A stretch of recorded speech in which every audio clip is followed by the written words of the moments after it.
Македонски светители. Месец февруари. Преподобен Македони пустиник, уште наречен и Македони сириски. Се празнува на 6 февруари Нов стил или 24 јануари Стар стил. Преподобниот Македони, по потекло македонец, е познат како сириски пустиник кој живеел кон средината на 4 и почетокот на 5 век.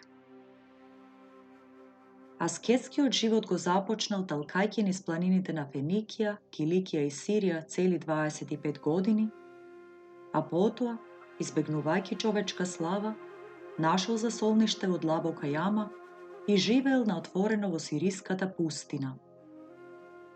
Со тек на време, дознавајќи за неговиот свет живот и дар на чудеса, многумина почнале да доаѓаат кај него, барајќи духовна помош и раководство.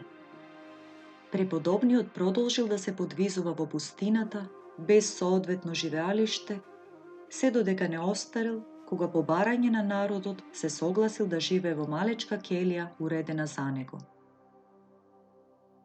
За време на својот долг живот, Свети Македони јадел само јачмен, згмечен и навлажнет со вода, а многу подоцна, кога веќе почувствувал силна телесна изнемоштеност, почнал да јаде и помалку леб. Тој ја сметал храната за еден вид на лек, кој може да се земе за да се избегне предвремената смрт, зашто неправилно било, според него, заради нејадење да се скрати животот и да се биде лишен од подвизи и искушенија. За својот подвижнички живот, Свети Македони бил награден од Господа со дар на истерување на демони и исцелување на болни. Се упокоил околу 420 година во длабока старост. Преподобен Оче Македонии, моли го Бога за нас. Свети безсребреници Кир и Јован се празнуваат на 13 февруари Нов стил или 31 јануари Стар стил. Светите безсребреници и маченици Кир и Јован се празнуваат заедно со маченичките Атанасија и незините ќерки Теодотија, Теоктиста и Евдоксија. Светиот безсребреник Кир бил познат лекар во знаменитиот град Александрија, основан од Александар Македонски, каде што се родил и пораснал. Тој бил христијанин и бесплатно ги лекувал сите болни. Не само што помагал во исцелувањето на телесните болести, туку ги лекувал и душевните, кои се сушност причина за телесните болести. Додека го проповедал евангелското учење, светиот лекар преобратил многу пагани кон Христа. За време на гонењето на Диоклецијан, Свети Кир се повлекол во арабиската пустина, каде што примил монашки чин и продолжил таму да ги лекува луѓето со своите молитви. Во тоа време живеел уште еден благочестив христијанин и свет човек, воинот Јован. Тој живеел во градот создаден од командантот на Александар Македонски, Селевк I Никатор, основачот на македонската владеачка династија Селевкиди, односно македонскиот град Едеса, Воден, кому Селевк му го дал името по истоимената историска престолнина во античкото македонско царство, односно градот Воден, што денес се наоѓа во Егејска, Беломорска Македонија. Кога започнало гонењето, Јован отишол во Ерусалим и таму, откако слушнал за светиот Кир, почнал да го бара во Александрија, а потоа во Арабија. Кога го пронашол, Свети Јован се приврзал кон него со сето свое срце и станал негов верен следбеник. Кога дознале дека во Египет, во градот Каноп, христијанката Атанасија била заробена со трите мали ќерки Теоктиста, Теодотија и Евдоксија, светите Кир и Јован побрзале да дојдат да им помогнат, плашејќи се дека стравот од мачењата може да ги принуди да се одречат од Христа. Тие ги посетиле маченичките во затворот и ги утврдиле во храброста пред престојниот подвиг. Дознавајќи за тоа, владетелот на градот ги фатил светите Кир и Јован и кога го видел нивното цврсто и бестрашно исповедање на верата во Христа, ги предал на страшни маки пред очите на Атанасија и незините ќерки. Светите исповеднички не се поколебале од страшната гледка, но храбро ги издржале сите мачења и на крај биле обезглавени. По нив, на истото место, биле погубени и светите безсребреници Кир и Јован. Тоа се случило во 311 година. Христијаните ги погребале нивните тела во црквата на светиот апостол и евангелист Марко. Во 5. век, моштите на светите Кир и Јован биле пренесени од Каноп во Мануфин. Подоцна, нивните мошти биле пренесени во Рим, а оттаму во Минхен. Свети безсребреници и маченици Кир и Јован, молете го Бога за нас. Свети Ѓорги Кратовски се празнува на 24 февруари, нов стил, или 11 февруари, стар стил. Свети Ѓорги бил роден во градот Кратово во 1497 година во семејството на сиромашните Димитри и Сара. Започнал со школување на 6 години, кога неговите родители го дале на училиште кое било црковно. По стекнувањето на основно образование, неговиот татко го пратил да го изучува златарскиот занает. Како што Свети Ѓорги имал надворешна убавина, така поседувал и внатрешна интелектуална способност и многу брзо го научил занаетот. По извесно време, татко му умрел и тој останал само со својата мајка. Во овој период, Македонија веќе била под турско робство. На секоја 5-та година, турскиот султан испраќал своји луѓе по земјите христијански, кои ги одбирале најубавите и најумните момчиња, а потоа ги потурчувале, превоспитувале и од нив создавале многу силна армија, позната под името јаничари. Заради тоа, мајката на Свети Ѓорги сакала својот син да го засолни во поголем град, како би можела да го одмине оваа чаша на злото. Златарот Ѓорги заминал од Кратово во Софија и таму се настанил кај отец Петар, учен и побожен свештеник, каде што уште повеќе ја запознал својата вера, утврдувајќи се во љубовта Христова. Но и таму, младиот Свети Ѓорги многу брзо им паднал во очи на мухамеданците, кои сакале ова прекрасно момче да го потурчат. За таа цел избрале еден учен учител да води разговор со Свети Ѓорги и да го убеди доброволно да го прими исламот. Лукавиот законик дошол кај Свети Ѓорги, божем да порача нешто од занаетот, меѓутоа неговата намера била сосема друга. Почнал да го убедува да го остави Христа и да помине во исламот, ветувајќи му дека за возврат ќе се ожени со ќерката на Агата, првиот човек на градот, и ќе добие големи богатства и почести. Свети Ѓорги на сето тоа му се заблагодарил и го прашал: дали земната слава е вечна? Учениот законик одговорил: се разбира, се што е земно е пропадливо и времено, но мухабет има ветено рајски задоволства на оние кои ги исполнуваат неговите заповеди. Во што се состојат заповедите? Прашал Свети Ѓорги.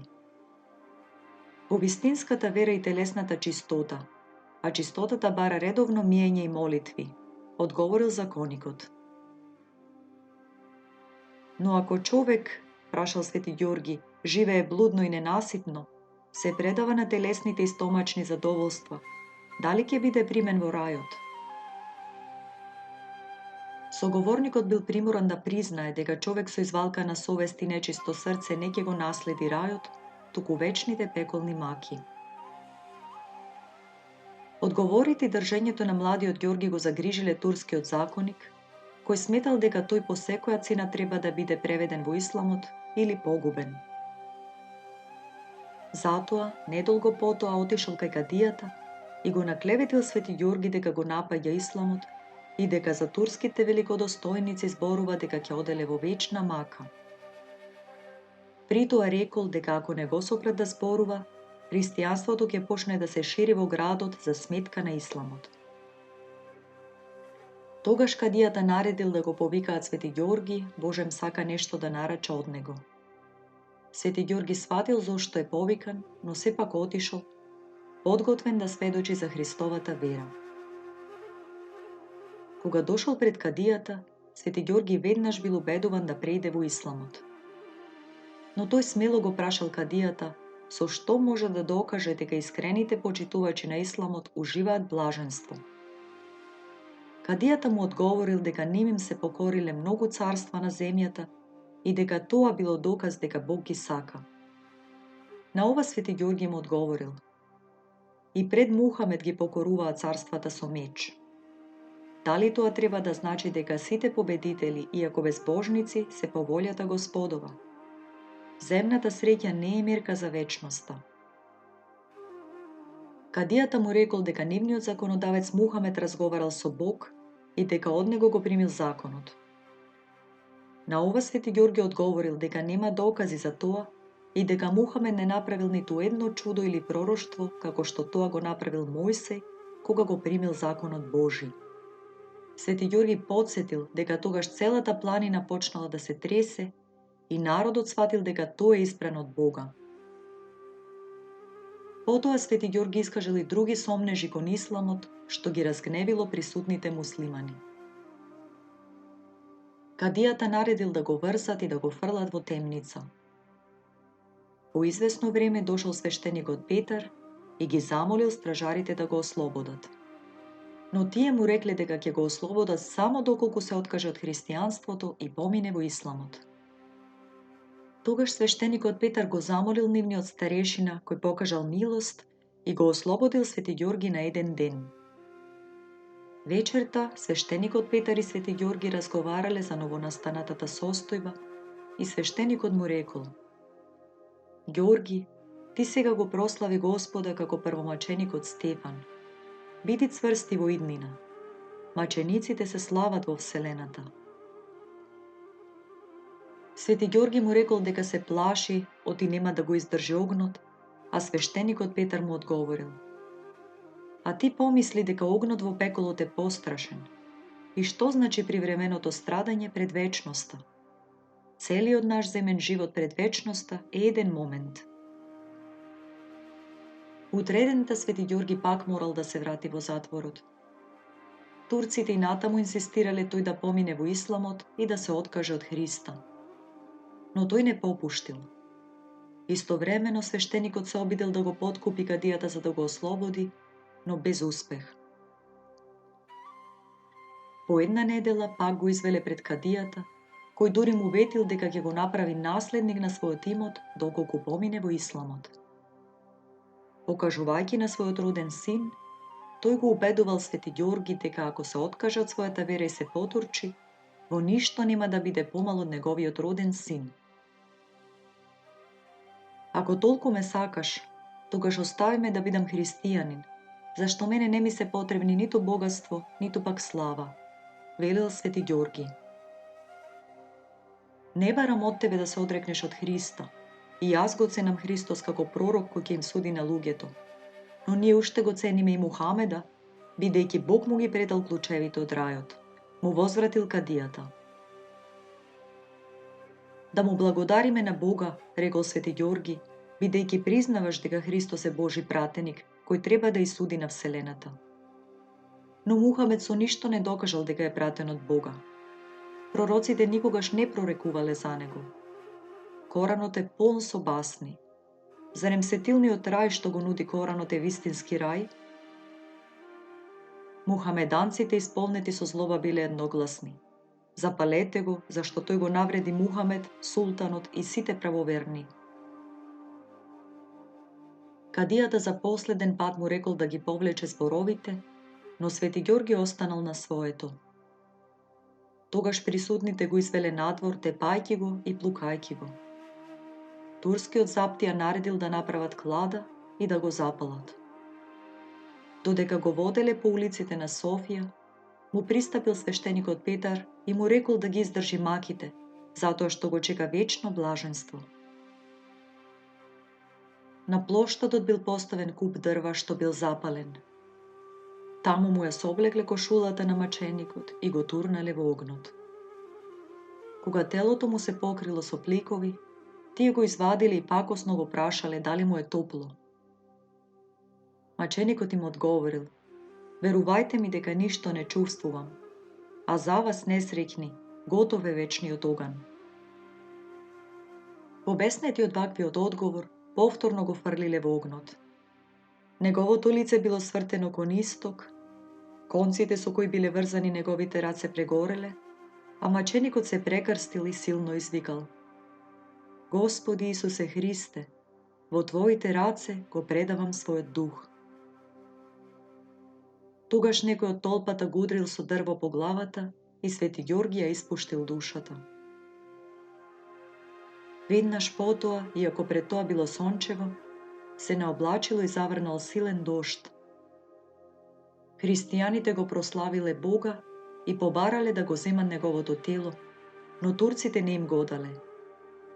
Се обиделе да го изгорат до крај, но во тоа не успеале.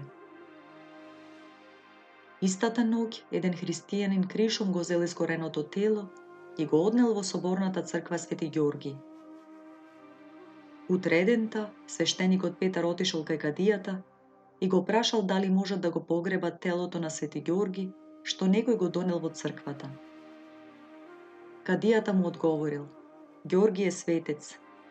Тие што го чуваа кажуваат дека иако ставале многу дрва, телото не горело. Така тој позволил да го погребаат. Инаку, Светиот Ѓорги бил висок и тенок по раст, со високи густи веѓи, нос малку подвиен надолу, долги и тенки прсти, а по карактер бил смирен и срдечен. Никогаш не се смел напразно и од неговите усти никогаш не излегувале празни зборови. Со ништо не се гордел и на никого не му завидувал.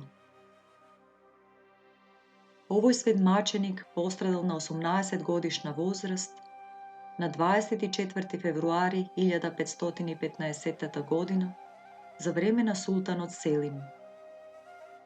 На 8 јуни истата година светите мошти биле ископани од гробот и пренесени во црквата. Поради тоа, неговиот спомен се слави два пати.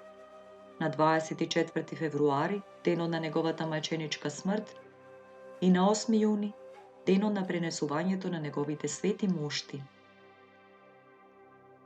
Житието на Свети Ѓорги Кратовски било напишано веднаш по неговата смрт во 1515 година од авторот свештеник Пео. Денес е зачуван препис од 1677 година. Свети Ѓорги Кратовски бил канонизиран за светител на Московскиот собор во 1549 година. Овој млад и нов страдалник за нашата православна христијанска вера, кој го жртвувал својот млад и невин живот и се откажал од славата, почестите и земното богатство, е уште една потврда дека се што е земно е минливо и дека нашата вистинска и вечна татковина е на небесата. Ние со љубов го славиме и чествуваме неговиот спомен и му се молиме. Свети маченику Ѓорги Кратовски, моли го Бога за нас. Упокоение на Свети Кирил, односно Константин Солунски. Се празнува на 27 февруари Нов стил или 14 февруари Стар стил. Свети Кирил, односно Константин, и неговиот постар брат Методи се македонци, родени и пораснати во Солун, Македонија. Потекнувале од угледно солунско семејство. Нивни родители биле Лав и Марија. Константин, познат под монашкото име Кирил, бил роден во 827 година. Се школувал во солунските училишта, во кои оделе само децата од поимотните семејства. Уште како дете се истакнувал со љубов кон книгата. Речиси не излегувал од дома и постојано читал книги со научни теми, посебно восхитувајќи се од духовната литература. Омилено дело му било учењето на Свети Григори Богослов. Во тоа време, на престолот во Македонската империја, тенденциозно наречена Византија, дошол малолетниот цар Михаил заедно со својата мајка Теодора. На Михаил му биле доделени тројца воспитувачи. Едниот од нив, по име Дром, бил пријател со родителите на светите браќа и, знајќи го Константин како паметно дете, го повикал во Цариград да се школува заедно со младиот цар. Во Цариград Константин живеел во домот на воспитувачот, но често престојувал и во царскиот дворец. За кратко време ги изучил граматиката, философијата, геометријата, диелектиката, како и делата на Хомер. Исто така ги учил и реториката, аритметиката, астрономијата и музиката. Поради големиот интерес и познавање на философијата, бил наречен Константин философ. Воспитувачот Дром на секој начин се трудел да го задржи Константин во Цариград. Му ја понудил раката на една убава девојка, која била негова духовна ќерка, а му понудил и титули, но Константин сето тоа го одбил со зборовите дека нему најголемо богатство му е стекнувањето знаења. По ваквиот одговор, Дром отишол кај царицата Теодора и предложил да го ракоположат Константин во свештенички чин и да го вработат во Цариградската библиотека само за да го задржат во Цариград. Така и се случило, но и на должноста библиотекар Константин не останал долго. Еден ден побегнал во некој манастир и таму се подвизувал. Дром одвај успел да го најде по 6 месеци барање. Константин му рекол дека не може повторно да ја прими должноста библиотекар, но прифатил да биде учител по философија во Цариградското училиште, односно Магнаурската школа. Првата мисија на Константин била мисијата кај сарацените во Сирија во 859 година. Таму бил испратен од македонскиот император Михаил III, кој бил замолен од градските првенци на Багдад да испрати учени луѓе кои ќе ги проповедаат христијанските догми и ќе ја шират просветата и културата. Според некои извори, во оваа прва своја дипломатска мисија, Константин успел да ослободи околу 1000 заробеници кои ги вратил во Македонската империја, така наречена Византија. По оваа мисија кај сарацените, Константин заминал кај својот брат Методий на Олимп, каде заедно се подвизувале. Во 862 година, по иницијатива на цариградскиот патриарх Фотий и со огромна поддршка на царот Михаил III, Константин бил испратен од Македонија кај хазарите на Кримскиот полуостров на брегот на Црно море. Тие немале официјална религија. Кај хазарското население имало евреи, муслимани, христијани и пагани, односно многобожци. Задача на Константин во оваа дипломатска и верска мисија во хазарскиот каганат била да го прошири христијанството на оваа територија и да ослободи македонски затвореници. Тој со себе го понел и својот брат Методий. Во оваа мисија на Крим, тие ги откриле моштите на папата Климент Римски и со верски почести ги положиле во црквата Свети Димитрија во градот Херсон. Константин напишал и пофално слово и химна за папата Климент. Дел од моштите Константин ги понел со себе. По успешната мисија кај хазарите, Константин бил испратен во нова мисија кај аланите во градот Фула, на источниот брег на Црно море. И оваа мисија успешно ја завршил, покрстувајќи голем број пагани. Кон крајот на 862 година, Моравскиот кнез Ростислав побарал од македонскиот император Михаил III да му испрати мисионери за заштита од влијанието на германското свештенство и германските мисионери. Така, во 863 година, императорот Михаил на мисија во Велика Моравија ги испратил Константин и Методий. Целосно подготвени за престојната мисија, браќата тргнале со група своји избрани ученици и со голем број црковни книги на изворен македонски јазик, кој во тоа време бил разбирлив за сите словенски народи. Во Моравија биле дочекани со голема радост и почести. Набрго потоа отвориле училиште, во кое подготвувале свештенослужители и учители за западните словенски народи. Меѓутоа, уште од самиот почеток, нивната дејност наишла на силен отпор кај германските свештеници, кои жестоко се бореле против воведувањето на словенскиот, односно македонскиот јазик во богослужбите и ги обвинувале дека шират туѓа ерес. Сепак, светите браќа успешно ја извршувале својата мисија цели 5 години, а потоа се упатиле кон Рим за да го докажат своето правоверие пред папата. За делото и големината на браќата Константин и Методи дознал и кнезот Коцел од Панонија, кој ги повикал браќата да им помогнат на панонските Словени против германизацијата. Свети Кирил и Методи останале во Панонија 6 месеци и во тој период го ширеле христијанството и писменоста кај тамошното население. Оттаму, преку Венеција, отпатувале во Рим. Во Рим браќата со големи почести биле примени од папата Адријан II. Нему му ги предале моштите од свети Климент I, папа римски.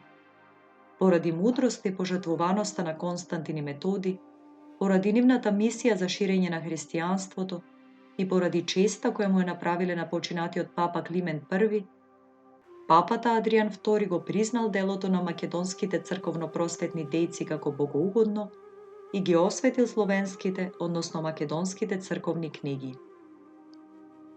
Потоа сесрдно одобрил во Велика Моравија и Панонија да се богослужи на македонски јазик. Во Рим Константин тешко се разболел. Се замонашил во февруари 869 година и по 50 дена починал. Непосредно пред смртта го примил монашкото име Кирил. Неговото тело со високи верски почести било положено во црквата Свети Климент во Рим, каде што се наоѓа до денешен ден. Свети Методи, со од папата добиениот архиепископски чин, се вратил во Велика Моравија за да продолжи со мисијата. Заедно со своите ученици, дејноста ја вршел со големи тешкотии поради силниот притисок од германското духовенство, се до смртта во 885 година. Важно е да се спомне дека мнозинството житија напишани за светите Кирил и Методи кои денес се среќаваат, содржат премногу грешки. Така, например, јазикот од кој свети Кирил и Методи и нивните ученици ги преведувале црковните книги не бил никаков грчки, туку дијалект на древномакедонскиот пелазгиско-протословенски јазик, што црквата во Македонското царство го употребувала во богослужбите, но по подолг многувековен изминат период, во некои делови од пространата Македонија и пошироко, народот не го разбирал добро, како денес, например, црковнословенскиот. Тоа всушност бил јазикот на кој од давнина зборувале македонците во областа Мореја и е познат како морејски или егејски. Арапите, познати денес како грци, го презеле од македонците овој јазик и почнале да го користат дури по нивното доселување во Мореја. Тие го презеле писмото од древномакедонските феникици. Навистина, илузорно е да се тврди дека во Македонското царство, така наречено Византија, се зборувало на грчки, кога е факт дека во неговите граници немало така наречени грци, односно арапи, освен во неколку мали приморски делови во најјужниот дел од полуостровот, во Мореја. Всушност, до првите децении на 19. век не биле познати лексичките форми од типот грк, грци, Грција или грчки. Исто, погрешна е информацијата дека пред свети Кирил и Методи и глаголицата, подоцна реформирана во кирилица од светиот Климент, македонскиот народ немал писменост. Нашиот народ од давнина користел модифицирана верзија на древното феникиско-македонско писмо Црти и Рецки, од која многу подоцна, со некои додатни модификации, се образува кирилицата. Денес постојат многу артефакти и научни докази за ова. Да, низ вековите нашиот јазик и азбуката претрпувале измени и реформи, но факт е дека јазикот е жива материја и постојано се менува и осовршува. Најдобар пример за тоа е колку денешниот македонски современ јазик се променил низ вековите во однос на црковно-словенскиот, односно старомакедонскиот, па и денес црковните книги се преведуваат од црковно-словенски на овој современ македонски јазик. Светиот Кирил се упокоил на 27. февруари 869 година. Светата православна црква со особена чест го празнува и на 24. мај, заедно со неговиот брат Свети Методи, како и на 9. август, заедно со Свети Методи и нивните ученици Климент, Наум, Сава, Гораст и Ангелари, како свети седмочисленици. Свети Кирил Солунски моли го Бога за нас.